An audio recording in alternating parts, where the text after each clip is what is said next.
안녕하세요. 남인의 책방입니다. 오늘의 낭독 읽어볼게요. 오늘도 연탄기를 읽을 거고요. 네, 낭독 시작하겠습니다. 잘 자요.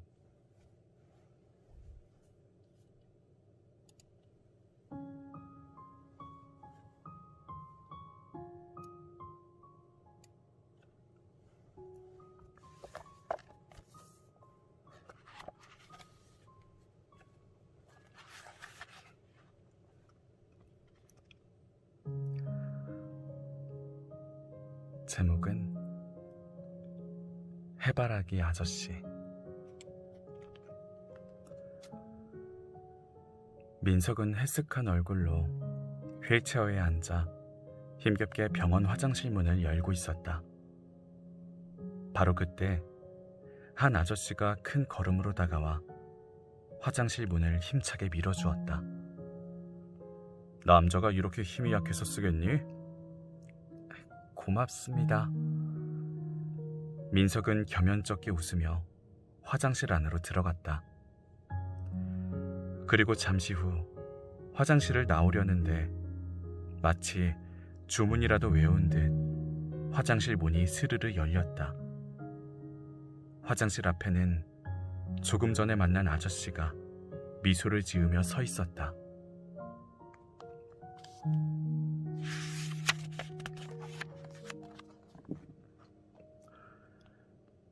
나는 네가 틀림없이 이 문으로 다시 나올 거라는 걸 알고 있었다. 아저씨의 말을 듣는 순간 민석은 자신도 모르게 소리내어 웃었다. 아저씨 가슴에는 빨간 고추 잠자리 한 마리가 앉아 있었다. 그런데 신기하게도 잠자리가 날아갈 생각을 하지 않았다. 고개를 갸웃거리며 잠자리를 올려다보는 민석에게 아저씨가 말했다. 신기하냐? 네, 아직 살아있나요? 숨은 떨어졌지만 그렇다고 죽은 건 아니란다. 아직도 속눈썹 같은 다리로 세상을 힘껏 붙들고 있잖니. 이놈은 아저씨 옷을 붙들고 있는 게 아니라 자신의 삶을 붙들고 있는 거란다. 근데 지금은 추워서 잠자리가 없잖아요. 가을 하늘을 날다가 이놈도 아파서 병원으로 날아왔을 거야. 글쎄, 아저씨 침대 밑에 먼지를 하얗게 뒤집어 쓰고 가만히 엎드려 있더라고. 사람이든 동물이든 너무 힘들면 모든 걸 다 내려놓고 쉬고 싶을 때가 있잖니. 이놈이 그랬었나 봐.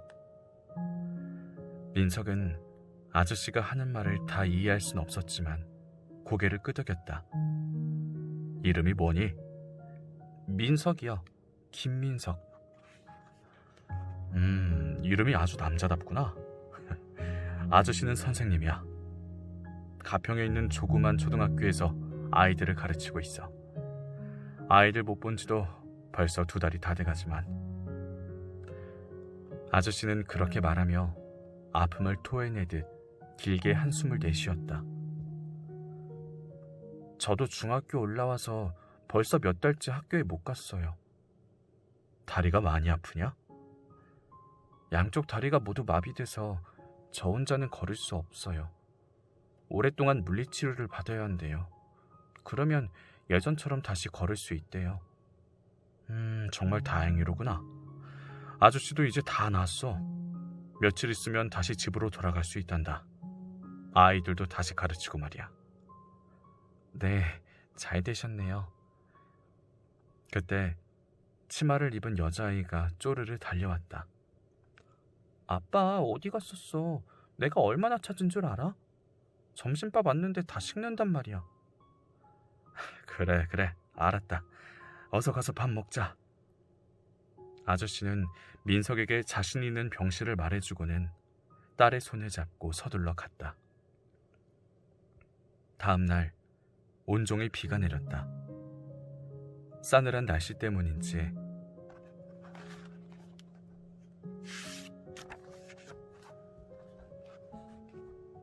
창밖으로 보이는 사람들은 잔뜩 움츠린 채 종종 걸음을 하고 있었다. 민석은 우울한 얼굴로 창밖을 바라보다가 문득 전날 만났던 아저씨를 생각했다. 민석은 휠체어를 굴려 아저씨가 있는 병실 앞으로 다가갔다. 열려진 병실 안으로 아저씨가 보였다. 아저씨 침대 옆 꽃병에는 노란 해바라기가 무거운 얼굴을 들고 방긋 웃고 있었다. 아저씨는 문 밖에 있는 민석을 보고 서둘러 나왔다. 두 사람은 병원 한쪽에 마련된 의자에 앉았다. 빗줄기는 세차게 유리창을 두들기며 흘러내리고 있었다. 물리치료는 끝났니? 네, 조금 전에요. 근데 아저씨는 해바라기를 좋아하시나 봐요. 아저씨는 해바라기를 제일 좋아해. 해바라기는 새들이 아프게 얼굴을 쪼아대도 언제나 밝은 곳만 보려고 해가 있는 쪽으로 제 얼굴을 돌리거든. 얼굴에 촘촘히 박혀있는 씨앗을 여물게 하려고 말이야. 아저씨는 그렇게 말하고는 빙긋 웃었다. 아저씨의 웃는 얼굴은 정말로 해바라기를 닮아 있었다. 근데 오늘은 네 얼굴이 많이 어두워 보이는구나. 아저씨는 민석의 눈치를 살피며 넌지시 물었다. 저 때문에 엄마가 많이 힘드세요. 지쳐 누워있는 엄마를 보면 늘 마음이 아파요. 사실은 제가 다시 걸을 수 있는 확률도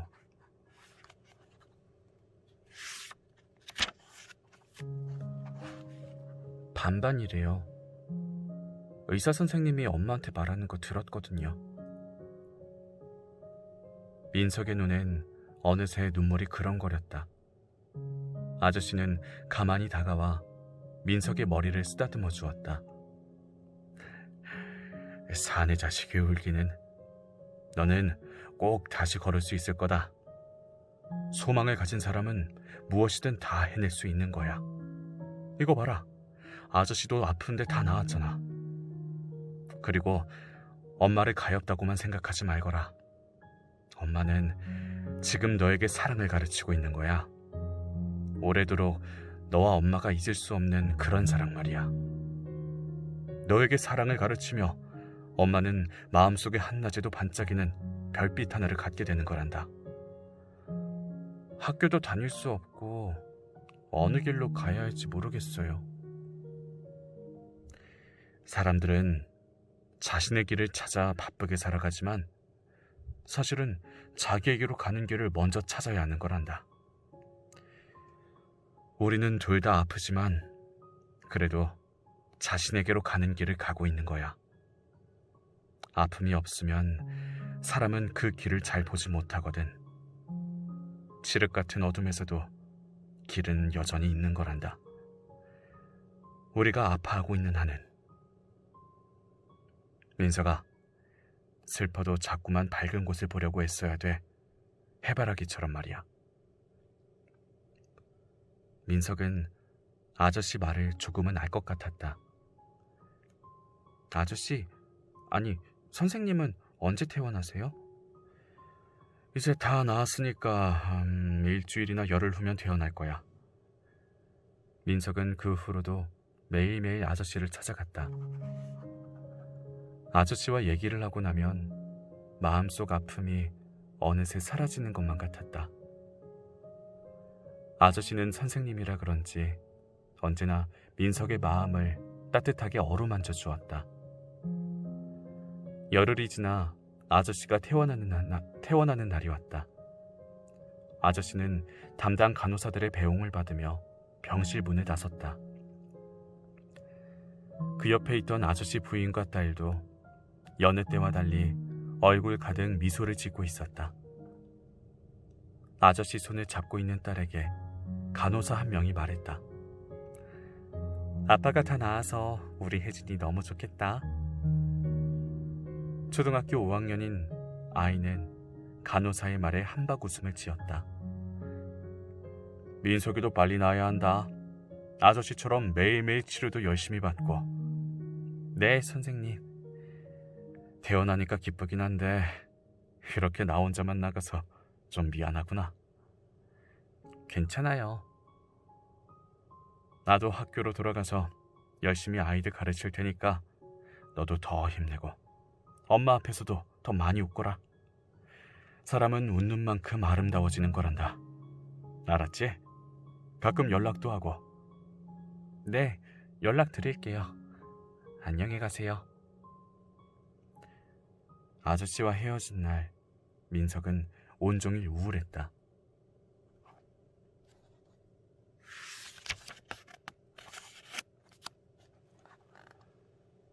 민석은 가끔씩 아저씨에게 전화를 걸었다.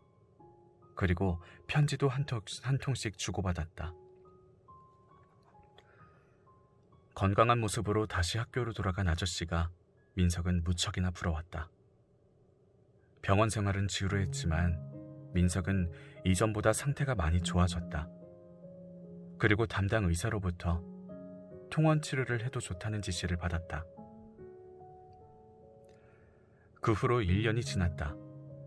다행히 민석의 마비된 양쪽 다리는 거의 정상으로 돌아왔고 학교에도 다닐 수 있게 되었다. 민석은 어느 날 문득 오랫동안 연락을 끊고 지낸 아저씨가 생각났다. 하지만 휴대폰을 분실하는 바람에 아저씨 전화번호까지 모두 잃어버려 연락할 길이 없었다. 민석은 책상 서랍을 뒤져 1년 전에 받았던 아저씨의 편지를 찾아냈다. 민석이 살고 있는 마석에서 아저씨가 있는 가평까지는 버스로 30분이면 갈 수 있는 가까운 거리였다. 민석은 흔들리는 버스를 타고 가평 시내에 도착했다. 시내에서 멀지 않은 아저씨의 집을 찾는 것은 어렵지 않았다. 아저씨 이름의 문패가 걸려있는 파란색 대문은 활짝 열려 있었다. 민석은 잔뜩 설레는 마음으로 마당에 들어섰다. 선생님. 방문이 열리더니 1년 전 병원에서 보았던 아저씨의 딸이 나왔다. 아이는 깜짝 놀란 눈으로 민석을 바라봤다.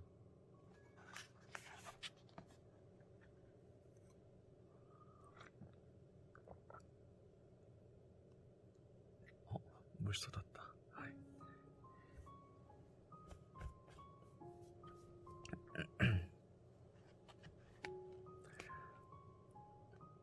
내 얼굴 기억나지? 나 이제 다리 다 나았어. 숫기 없는 아이는 살며시 입가에 미소를 지으며 고개를 끄덕였다. 선생님 집에 계셔? 지금 안 계신데. 뒷산에 산책 나가셨어요. 언제 오시는데? 잘 모르겠는데. 아이는 잠시 망설이더니 마루로 내려와 신발을 신었다. 절 따라오세요. 아빠가 매일 산책 가시는 데를 알거든요. 그래? 민석은 환한 얼굴로 아이를 따라 나섰다. 들길을 따라 한 10여 분 걸었다. 그리고 푸른 소나무 오솔길을 따라 한참을 올라갔다. 맑은 햇살이 떨어지는 곳에서 아이는 걸음을 멈췄다. 우리 아빠 저기 계세요. 아이가 손으로 아래쪽을 가리켰다. 아이가 가리킨 곳을 바라보던 민석은 당황하지 않을 수 없었다. 그곳엔 산소 하나만 동그랗게 놓여 있을 뿐이었다.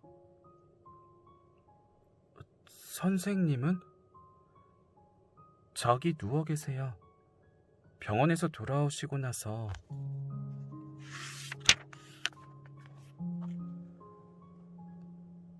세 달도 못 돼서 돌아가셨어요. 그때 병원에서 다 나으셨잖아. 저도 처음엔 그런 줄 알았어요. 그런데 그때는 병원에서도 더 이상 어쩔 수 없어서 집으로 돌아오신 거래요. 나중에 엄마한테 들었어요. 학교에서 아이들하고 재밌게 지낸다고 하셨는데. 병원에서 돌아오셔서 한 달 동안은 학교에 나가셨어요. 오빠를 놀라게 해서 미안해요. 아빠가 돌아가시기 전에 그러셨어요. 아빠가 먼 곳으로 떠났다고 생각하지 말라고. 아빠는 뒷산 오솔길로 산책 나간 거니까 아빠가 보고 싶으면 푸른 소나무 오솔길을 따라서 걸어오기만 하면 된다고 그러셨어요. 민석은 아저씨 앞에 한참을 서 있다가 말없이 산길을 내려왔다. 아저씨를 생각할 때마다 해바라기처럼 웃던 그 얼굴이 자꾸만 눈물이 되어 흘러내렸다.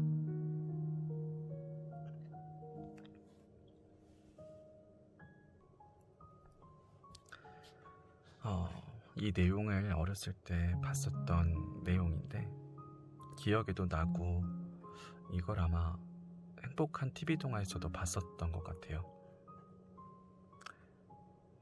되게 참 마음이 아팠는데 여전히 지금도 마음이 아프면서도 앞에서 아저씨가 말했던 말들이 나이가 들어서 읽으니까 뭔가 와닿네요.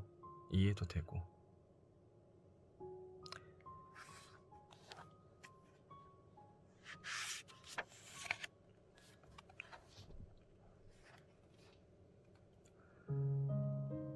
다음 제목은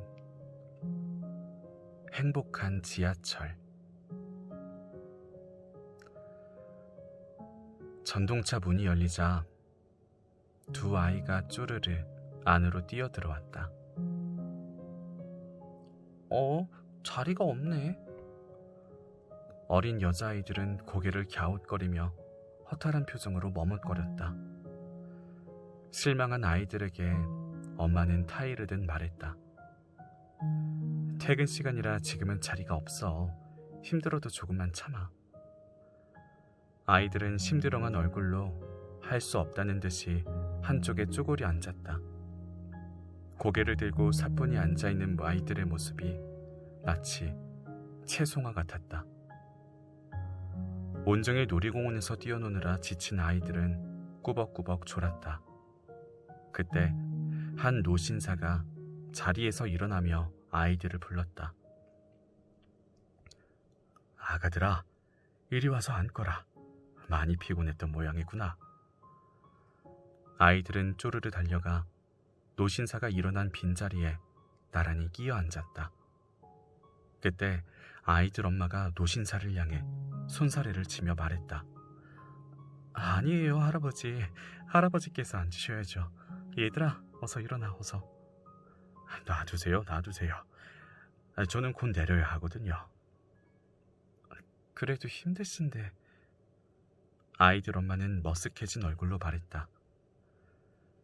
늙은이 한 사람 대신 피곤한 두 아이가 앉았으면 됐죠. 요즘 아이들은 저렇게 버릇이 없어요. 죄송해요, 할아버지. 아이들 엄마는 미안한 표정을 지어 보였다. 원 별 말씀을요. 이렇게 하면 아이들에게 양보하는 것도 가르칠 수 있잖아요. 말로만 사랑을 가르치면 말로만 사랑하거든요. 노신사는 그렇게 말하고는 바로 옆 출입문 쪽으로 자리를 옮겼다. 종점까지 가야 할 노신사는 출입문 한쪽에 몸을 기대고 서서 피곤한 눈을 감았다. 백발의 왕관을 쓰고 지그시 눈을 감은 노신사의 얼굴엔 엷은 미소가 번지고 있었다. 이 말이 너무 멋있는 것 같아요. 말로만 사랑을 가르치면 말로만 사랑한다는.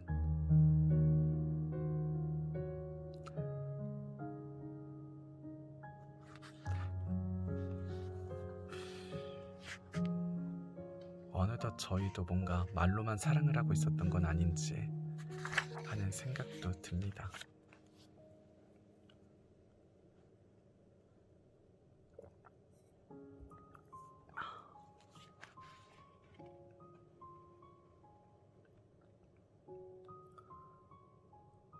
다음 제목은 볼품없는 사과.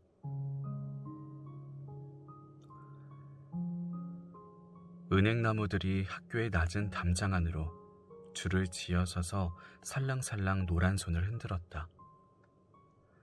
가지 끝에 알알이 매달린 은행 열매들도 바람이 불 때마다 노랗고 동그란 얼굴을 서로 비벼댔다. 지훈이는 체육복을 갈아입고 다시 신발을 신었다. 그런데 신발 안에서 무언가가 물컹하고 밟혔다. 신발을 벗어보니 고약한 냄새를 풍기는 은행 열매가 발에 밟혀 으깨져 있었다. 지훈이가 신발을 벗어놓은 사이에 반장 종혁이가 은행알 2개를 지훈이 신발 안에 몰래 넣어둔 것이다. 누가 이런 거야? 운동화를 거꾸로 들고 흔들면서 지훈이는 짜증 섞인 목소리로 말했다. 심한 악취를 풍기는 끈적끈적한 은행 껍질과 함께 은행 2알이 교실 바닥으로 툭 하고 떨어졌다. 아, 이게 무슨 냄새야. 너무 지독하다. 강지훈 너지? 발 좀 씻고 다녀라. 종혁이의 말에 주위에 있던 아이들은 키득키득 웃어댔다. 지훈이는 붉어진 얼굴로 반장 종혁이를 노려봤다. 반장, 네가 넣었지? 저번에도 내 신발 안에 얼음을 넣은 적 있잖아. 장난친 거 가지고 왜 그래? 근데 너는 양말 속에 감자까지 숨겨가지고 다니냐?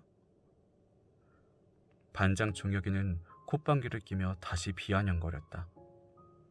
반장의 뜬금없는 말에 당황한 지훈이는 신고 있던 양말을 가만히 살펴봤다. 오른쪽 양말 뒤꿈치에 작은 감자 크기만한 구멍이 나 있었다. 아이들은 숨이 넘어갈 듯 까르르 웃어댔다. 화가 난 지훈이는 성큼성큼 종혁이에게 다가가 종혁이를 세게 밀었다. 쿵 하는 소리를 내며 종혁이는 책상 한쪽으로 넘어졌다. 씩씩거리며 일어난 종혁이가 지훈에게 달려들 때 담임 선생님이 교실 안으로 들어왔다. 너희들 지금 뭐 하는 거야? 선생님은 2 아이를 교탁 앞으로 불러냈다.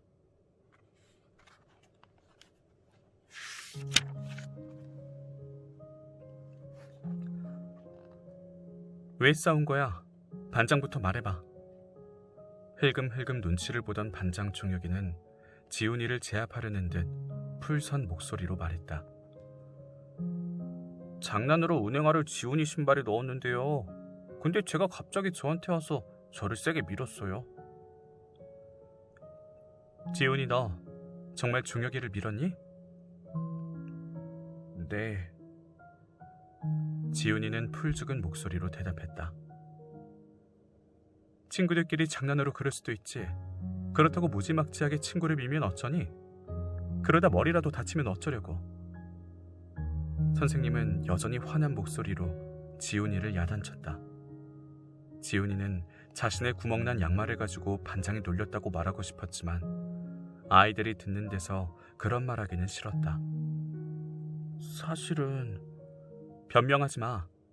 어떠한 경우라도 사람을 밀고 때리면 못 써. 지훈이는 부스스한 머리를 숙인 채 더 이상 아무 말도 할 수 없었다.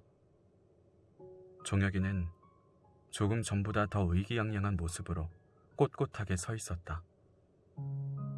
반장 편만 들어주고 자기 말을 들으려 하지 않은 담임 선생님이 지훈이는 너무 미웠다. 소풍 전날 밤 엄마가 지훈이에게 말했다.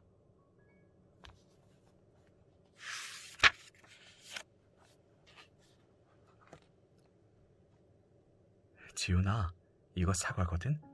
내일 소풍날이니까 너희 담임 선생님께 갖다 드려. 싫어, 안 가져갈래. 반장 엄마가 맛있는 거 많이 싸울 텐데 뭐. 지훈이는 앵돌아진 목소리로 엄마에게 말했다. 지훈아, 이건 엄마가 드리는 거니까 가져가야 돼. 엄마는 시장 일이 바빠서 선생님을 한 번도 찾아뵙지 못했잖아. 선생님께 해드릴 게 이것밖에 없어서 엄마도 마음이 아파. 알았어, 가져가면 되잖아. 한숨 섞인 엄마의 간청을 더 이상 거절할 수 없어 지훈이는 떨떠름하게 대답했다. 놀이동산에는 여러 학교에서 소풍 온 학생들로 붐볐다. 아이들이 3355 무리를 지어 점심을 먹을 때 지훈이는 점심도 먹지 않고 선생님들이 식사하는 곳으로 갔다. 선생님들이 모여 앉은 곳에는 맛있는 음식들이 가득했다. 통닭과 불고기에다 지훈이가 처음 보는 과일들까지 먹음직스럽게 놓여 있었다. 지훈이는 용기를 내어 담임선생님 앞에 사과봉지를 내려놨다. 저희 엄마가 선생님 갖다 드리랬어요. 새치름한 새 지훈이 얼굴은 사과만큼이나 빨개졌다. 엄마한테 고맙다고 전해드려라.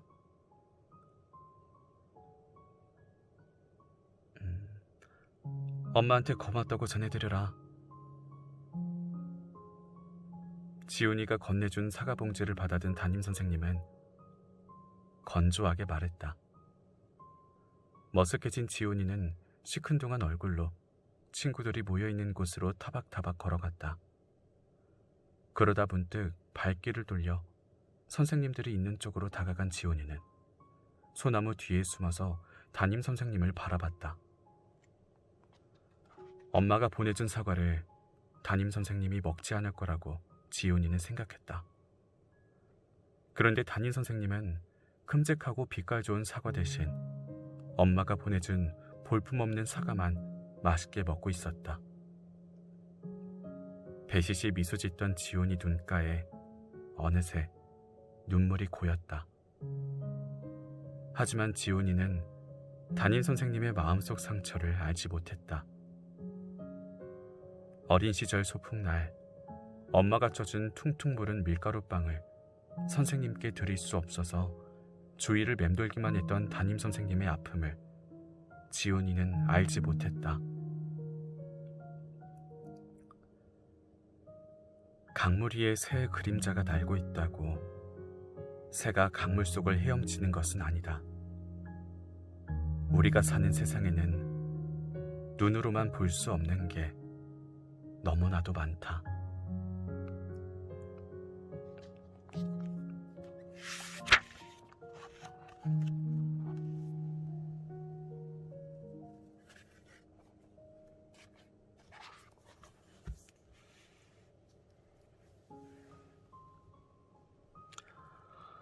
오늘도 이렇게 연탄기를 읽어봤어요. 읽은 건 오늘도 몇 개 되진 않는데 긴 이야기도 있었고 되게 뭔가 가슴이 되게 찡한 것 같아요. 어렸을 때도 좀 이걸 읽으면서 많이 찡했는데 성인이 된 지금도 찡한 건 마찬가지네요.